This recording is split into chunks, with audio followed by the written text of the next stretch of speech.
又到講古仔嘅時間，今日講嘅故事係大家依排一定會聽過嘅 FTX， 一間價值320億美金、全世界頭3名嘅加密貨幣交易所。點解喺一個禮拜內會執笠，導致佢嘅投資者同埋用戶一個賓都冇得剩？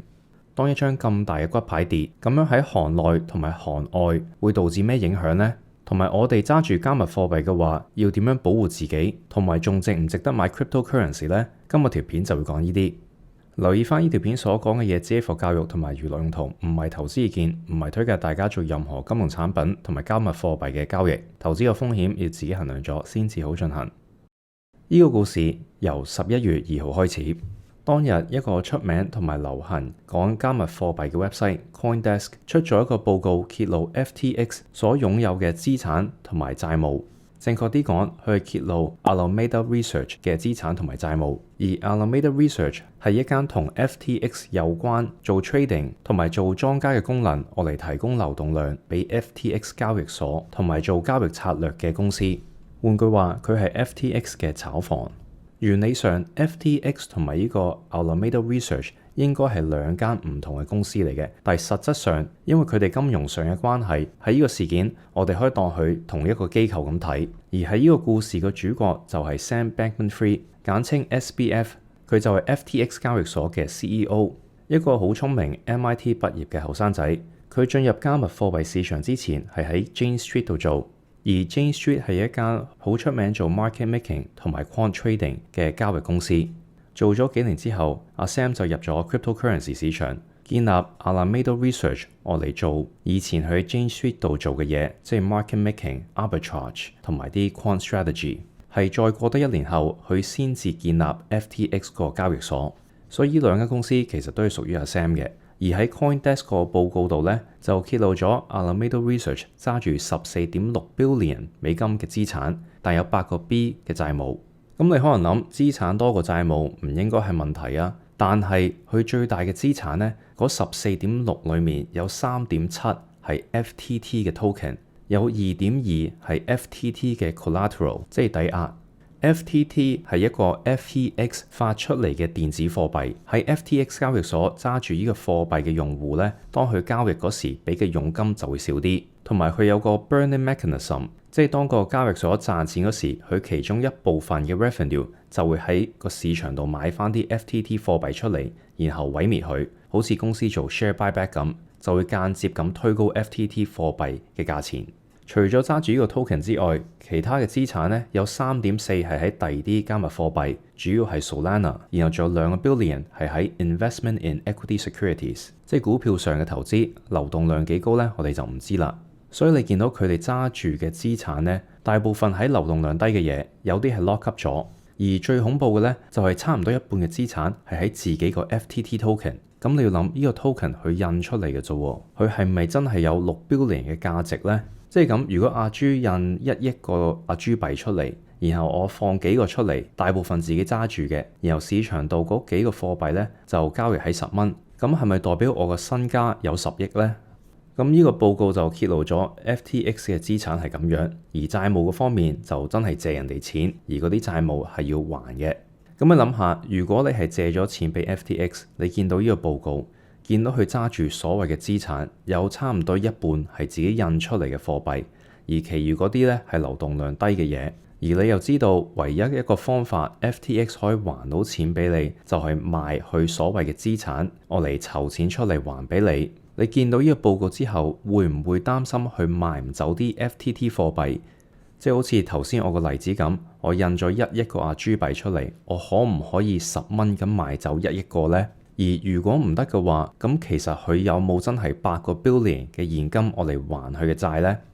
同時揸住 FTT 貨幣嘅人見到呢個報告之後，佢哋擔心借咗錢俾 FTX 嘅人會擔心攞唔返佢哋嘅錢，所以如果可以嘅話，佢哋會提早要求 FTX 還錢俾佢。喺咁嘅情況，你知道個交易所唯一可以籌錢嘅方法咧，就係賣走佢手上嘅貨幣，而佢揸住最多嘅就係自己嘅 FTT token。所以如果你係呢個交易所一個 early investor， 揸住好多 FTT 貨幣，你擔心喺近嘅將來有人會大手咁套貨出去，咁你會點做呢？個答案，尤其是大家經歷完 Luna 爆煲之後，就係有殺錯冇放過，唔好問咁多，賣咗啲 FTT 貨幣先。咁喺11月6號，一個 FTX 嘅投資者，亦都係全世界最大嘅加密貨幣交易所 Binance，佢嘅大佬 CZ 就喺 Twitter post 咗依篇嘢，解釋因為風險管理嘅原因，佢哋就賣晒手上嘅 FTT 貨幣。睇翻記錄，佢哋曾經揸住20億美金價值嘅貨幣，出咗呢個 post 冇幾耐 ，FTT 幣嘅價錢呢就由25蚊跌到 under 2蚊。咁就瀨嘢啦，因為佢哋有8個 billion 嘅債務，但係 suppose 係有14.6個 billion 嘅資產㗎嘛。但係我哋知道嗰14.6裏面其中有6個 B 咧係 FTT 貨幣，而呢個貨幣就啱啱由25跌到2蚊，即係嗰6個 B 而家係值少過600個 million。換句話，嗰14.6 billion 嘅資產呢，而家變成8個 B， 如果再計埋第二啲貨幣嘅跌幅，例如 Solana 跌咗一半，佢哋新嘅資產呢係少過爭人哋嗰8個 billion。如果你 so far 中意呢個故事嘅話，記住撳 like 同埋 subscribe， 我嚟鼓勵阿朱拍多啲片。同埋如果你想聽我詳細分享我對加密貨幣市場嘅睇法嘅話，就 join 我 Patreon 啦，條 link 喺下面。好，講翻個故事，咁貨幣價錢暴跌，借咗錢俾 FTX 嘅人就要求佢哋還錢。因為大家知道，當佢哋嘅資產係少過債務嘅話，最後一個問佢還錢嘅人呢，就會係攞唔到錢嗰個。呢個係好經典嘅銀行 bank run。同時間有留意呢個事件嘅用戶，擔心呢個交易所嘅可靠性，就大量咁提款拎走佢哋嘅錢。佢哋嘅 CEO Sam 有嘗試 calm down 啲用戶，喺 Twitter 就話啲用戶嘅資產係安全嘅，佢哋揸住嘅貨幣係1比1咁樣坐喺個交易所度。換句話，佢哋冇借到出去，例如俾 Alameda Research。而我哋好快就會知道呢個係一個大話。FTX 個交易所的確係有借嘢俾 Alameda Research，而阿 Sam 過咗冇幾耐就 delete 翻呢個 Twitter post， 當冇講過，但係已經俾人 screen cap 咗啦。佢咁樣講大話，我諗佢好快就會俾人告。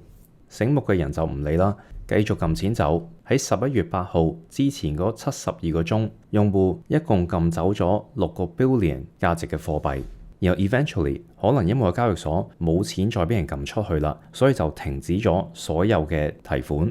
停咗提款之後，過咗冇幾耐，去到11月9號，Sam 宣布 FTX 同 Binance 進入咗一個 non-binding 嘅 strategic transaction。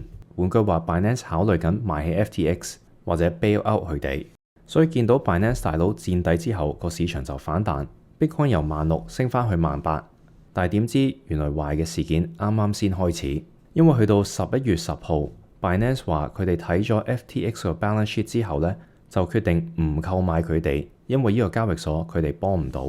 同埋 turns out 原來喺呢段時間，阿 Sam 係問投資者攞8個 billion 嘅 funding，因為佢要呢個資金攞嚟冚個氹，例如用戶嘅提款。去到咁嘅地步，冇人借錢俾佢。然後跟住嗰日11月11日 FTX 就宣布破產 file for bankruptcy。但係咁樣仲未完，正如08年嘅金融風暴，雷曼申請破產之後，個風暴仲未完，而只係啱啱開始。因為當個咁大嘅機構失敗，佢會有個骨牌效應，導致有關嘅公司都受到影響。例如啲人開始傳 FTX 嘅 early investors，例如 Sequoia Capital 一間好出名嘅 venture cap， 因為呢個事件受到資金壓力，令到 Sequoia 係要公開咁樣解釋佢哋公司冇財務上嘅問題，仲有詳細咁透露佢哋嘅財務狀況。第二啲 FTX 嘅早期投資者包括新加坡嘅政府基金 Temasek， 一個 Web3 嘅 investment firm Paradigm， 仲有加拿大嘅 Ontario Teachers Pension Fund。另一間冇咁好彩受到影響嘅公司就係 BlockFi， 佢哋因為呢個事件停止咗所有用戶嘅提款，同埋話佢哋盤生意唔可以再操作啦。有啲加密貨幣嘅基金又受到影響。Galosis Capital 話佢一半嘅資金呢，大概1億美金，仲喺 FTX 交易所度撳唔到出嚟。呢啲係暫時我哋見到跌嘅骨牌。As if 個事件未夠差，去到11月12日禮拜六，個交易所話俾人 hack，有600 million 嘅資金流走咗，錢已經冇乜剩㗎啦，仲要剩翻嗰啲呢都俾人偷埋。除非捉到呢個賊，如果唔係用戶嘅資金，即係凍過凍水。但係好彩，呢個 hacker 應該唔係好醒目，因為佢將啲錢呢提款咗落一個 Kraken 嘅戶口，即係另一個交易所。而喺嗰度佢個 account 呢係 KYC 咗嘅，所以嗰個交易所呢係完全知道呢一個 hacker 或者呢一個賊嘅身份。所以暫時咁睇，最大可能係應該 FTX 裡面有內鬼，唔鋸間公司冧，所以就撳走啲錢。但係做賊都唔好做到咁明顯 send 翻落自己戶口啊，除非佢唔係 send 落自己戶口，而係想嫁害一個敵人。去到11月13日禮拜日，個市場就傳另一間大嘅 crypto 公司 Crypto.com， 佢哋所 show 出嚟嘅資產有啲可疑，唔知呢單嘢又會點啦？呢個骨牌效應應該冇咁快完。而家喺我錄音11月13日 so far 就發生咗呢啲事件。我相信當我出呢條片嗰時，會有更加多嘅事件發生咗。因為喺交易，我哋有一個講法係永遠唔淨止得一隻曱甴。喺呢2個星期發生嘅故事就係咁樣。跟住我哋睇下呢個事件對行內同埋行外有咩影響，同埋加密貨幣仲值唔值得買呢？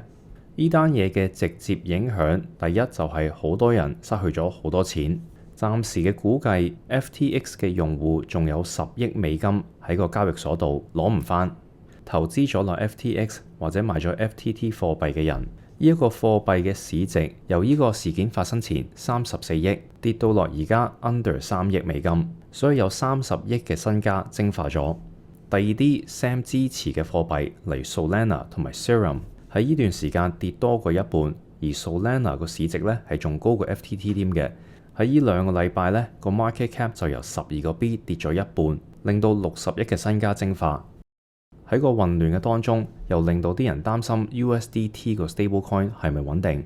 但係都係嗰個規矩，喺加密貨幣咧，最好就係賣咗先，跟住先至問問題。所以近2個星期 USDT 個市值又跌咗3個 billion。然後如果我哋睇 3Curve 一個 stable coin 嘅 swap pool， 而家裡面嘅資產咧有85%係 USDT， 其餘嘅 stable coin DAI 同埋 USDC 淨係剩翻15%。Once again 啲人擔心 USDT hold 唔到1蚊，所以就轉咗做第二啲 stable coin。但係信心係好重要嘅，正如 FTT 貨幣冇咗信心，佢個價錢就急跌，令到 FTX 成個交易所爆煲。Luna 啲人冇咗信心，就導致咗個 death spiral， 令到成個 Luna 嘅 ecosystem 爆煲。如果啲人對咗 USDT 冇信心，令到呢個 3Curve pool 再冇第二啲 stable coins 喺個 reserve 度，咁到時 USDT 仲 keep 唔 keep 到個1蚊嘅 peg 呢？而如果 keep 唔到嘅話，咁樣又會導致乜嘢骨牌效應呢？呢個可以好嚴重。咁頭先解釋咗信心同埋信任係好重要。而家對啲生意嚟講，個新規矩就係最好公佈自己揸住嘅貨幣，同埋嗰啲貨幣仲係安全嘅。如果你唔公佈嘅話呢，啲人就會自然 assume 你係有問題。而如果啲人對你冇信心嘅話，咁你知個後果可以點啦？例如最大嘅交易所 Binance 好快就出咗個 post 解釋自己揸住咩資產，同埋佢哋嘅財務狀況係幾穩定。另一間公司 Silvergate， 一間專做加密貨幣行業嘅銀行，佢都要出嚟講清楚自己對 FTX 嘅 exposure 同埋呢個事件對佢哋嘅影響。因為如果佢哋唔講清楚嘅話，人哋擔心佢哋有問題，做一個 bank run 出嚟呢，咁佢哋就玩完。呢個就係暫時喺個行業剩翻嘅信任，你可以見到係非常之低嘅。而同時我哋又見到好多人呢，將喺交易所上嘅貨幣轉翻落 cold wallet。即係例如 Ledger 或者 Trezor 自己 keep 翻自己嘅貨幣，因為記住 not your keys, not your coins。即係如果條鎖匙唔係自己揸住嘅話呢，你喺交易所嘅貨幣啊，或者擠喺第二啲平台嘅貨幣呢，有咩事嘅話可以唔係屬於你。所以為咗安全，就最好擠喺 cold wallet 度。而因為大量嘅貨幣呢轉咗落 cold wallet，唔再喺啲 exchange 度，咁會令到將來市場嘅流動量低咗。而當個市場嘅流動量同埋厚度減少嗰時呢，咁就有可能導致更加波動嘅喐動。升嗰時升得多啲，跌嗰時又跌得快啲，就好似而家個股市咁。因為流動量冇以前咁高，好多機構投資者呢都唔係參與緊喺個股市度，所以每日個升幅都咁大。而加密貨幣仲買唔買得過呢？我相信發生咗呢件事之後，再加埋 Luna 嗰單嘢啦，咁會令到呢個行業嘅發展慢過之前嘅預測。機構投資者會冇咁牽入呢個市場，因為如果佢哋輸錢嘅話，會變得好樣衰。同埋而家大家唔知道擠啲貨幣喺邊先至係安全，所以風險角度要再考慮。仲有因為呢個事件加埋 Luna 嗰個，令到好多 retail 啲散戶輸咗好多錢。仲要 FTX 係一個好 visible 嘅 brand， 喺美國佢買咗成個 stadium， 仲有請咗好多明星，例如 Tom Brady、Steph Curry、Shaquille O'Neal， 仲有網球嘅 Naomi Osaka， 我嚟宣傳佢個 brand。但係點知一個咁多明星撐嘅交易所，竟然喺一個禮拜內執笠，令到而家係有過10億嘅錢唔見咗。所以我 expect 喺將來會有重好多嘅 regulations， 代表買賣加密貨幣唔會好似以前咁容易，同埋攞唔到以前咁多槓桿。上年當比特幣去到6萬幾蚊嗰時，個系統裏面咧係好多槓桿嘅。如果冇咗呢個 leverage 嘅話，而機構投資者又唔係趕住入個市場，咁喺短期內比特幣可唔可以上返6萬呢？機會就應該少啲啦。走之前記住撳埋 like，今日條片係咁先，下次再見。